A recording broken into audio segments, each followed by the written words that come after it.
one of the most terrifying statistics I ever came across was one detailing out the rationale of the United States Armed Forces for not allowing you can't induct anyone into the armed forces in the U.S. if they have an IQ of less than 83. Okay, so let's just take that apart for a minute because it's a horrifying thing. So the U.S. Armed Forces has been in the forefront of intelligence research since World War I because they were on board early with the idea that, especially during wartime when you're ramping up quickly, that you need to sort people effectively and essentially without prejudice so that you can build up the officer corps so you don't lose the damn war. Okay, so there's real motivation to get it right? Because it's a life and death issue. So they used IQ. They did a lot of the early psychometric work on IQ.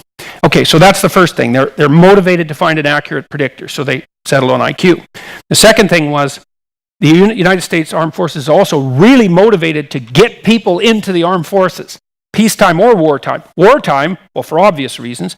Peacetime because, well, first of all, you got to keep the armed forces going. And second, you can use the armed forces during peacetime as a way of taking people out of the underclass and moving them up into the working class or the middle class, right? You can use it as a training mechanism. And so and left and right can agree on that. It's a reasonable way of promoting social mobility.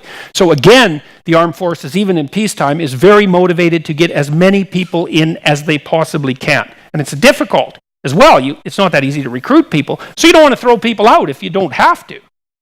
So what's the upshot of all that? Well, after 100 years, essentially, of careful statistical analysis, the armed forces concluded that if you had an IQ of 83 or less, there wasn't anything you could possibly be trained to do in the military at any level of the organization that wasn't positively counterproductive.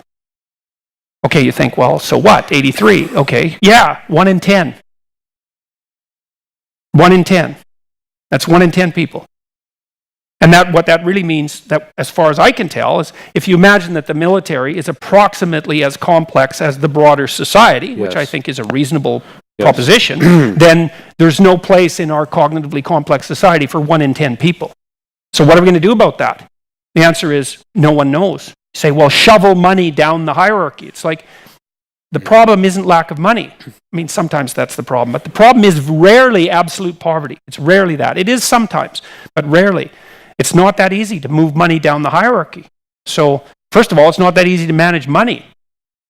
So, it's a vicious problem, man. And so, it's hard to train people to become creative, adaptive, problem solvers. It's impossible.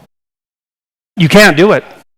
You can't do it. You can interfere with their cognitive ability, but you can't do that. Its training doesn't work. It's not going to work in 6 months, but it could work in 6 years. No, it doesn't work. Sorry, it doesn't work. Like, the data on that's crystal clear.